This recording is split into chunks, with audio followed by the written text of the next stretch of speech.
gudoomiyaha gobolka Togdheer Maxamed Ibrahim Aadan Qabo ayaa maanta si rasmi ah xariga uga jaray xafiis uu qalabeeyay urur dhalinyaro ee Hormuud ururka ka shaqeeya doona horumarinta iyo isku xidhka dhalinyarada gobolka Togdheer xariga jarid ururkan ayaa waxa ka qayb galay maamulka gobolka Togdheer kan degmada Burco iyo marti sharaf aad tiro badan ugu horeyntii waxa xafladaasi ka hadlay gudoomiyaha ururka dhalinyarada ee Hormuud Sagal Yaasiin waxayna faahfaahin ka bixisay ujeedada loo aasaasay ururkan waxaan u mahadcelinaynaa gudoomiyaha Togdheer Maxamed Aadan Qabo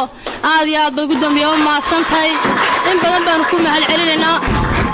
mana laba hayno saddex hayno afar hayn baan ku mahadcelinaynaa waayo riyadeedii baan noo rumaysay in badan baan hamiyeen inaanu meel aan isku kaashano maskax iyo muruq iyo maalba isugu keenno inaanu helno insha Allah waanu helay waana noo rumaysay waad ku mahadsantahay gudoomiye waana heli doontaa wax qabadkayga iyo iskarab taaginteeda iyo maxaan leeyahay taageerteeda way ku muuqan doontaa iyadoo badan aan xisaab lahayn dhammaan waalidiin mahadcelinayaa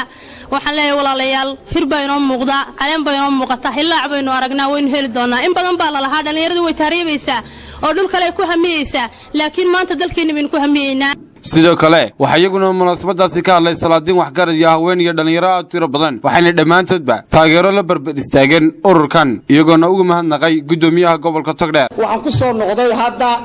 gobolkaygii Togdheer waxaan ka mid ahay xubin ka mid ah gudida fulinta ee xisbiga kulmiye waxaan jecelahay inaan gobolkaygii dib uga shaqeeyo xisbigeena dib uga shaqeeyo garabna istaago gudoomiyaha gobolka Togdheer Maxamed Ibrahim Aadan Qabo ayaa halkaas ka hadlay waxaana hadaladiisa kamid ahaa sida tan aad ugu mahadnaqayaa oo soo dhaweynayaa ururkan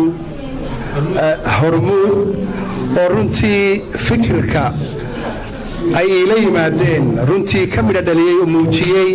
aniguna aan isku garab taagay fikirka waxa ila yimi Sagal iyo Barwaaqo runtii ismaan lahay way muujinayaan laakiin in badan bay ugu celceliyeen aniga lafteeduna waxyaabaha maskaxdayda ku jira in dhalinyarada gobolka Togdheer siiba magaalada Burco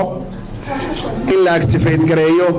loo sameeyo meel ay ku kulmaan oo fikirka isku weedaarsadaan aad iyo aad bay barnaamijkayga ugu jirtay waa ururkii ugu horeeyay maaha bilow cid kasta oo dhalinta kamida oo wax qabsanaysa oo doonaysa dalka iyo dadkooda inay wax u qabtaan waxaanu maamul ahaan gobol ahaan diyaar u nahay oo bolosiga iyaguna uu yahay waa sanad kala guur haday xisbi tahay haday maamul tahay haday arrimo bulshada tahay waan iskiin garab taagaynaa albaabkaygu waa idin furan laba ujeedo baynu kala hayn xafiiskan labada ujeedana waxa weeye koow inay maskaxdooda ku mideeyaan laba inay ku wacyigeliyaan tahriibtan iyo waxaan inaafeeyay ee wadankeennii ka socda inay dadka ka wacyigeliyaan la shaqada absa koronto telefishinka madaxa banaanay Soomaaliya isbeechana gudaha magaalada Burco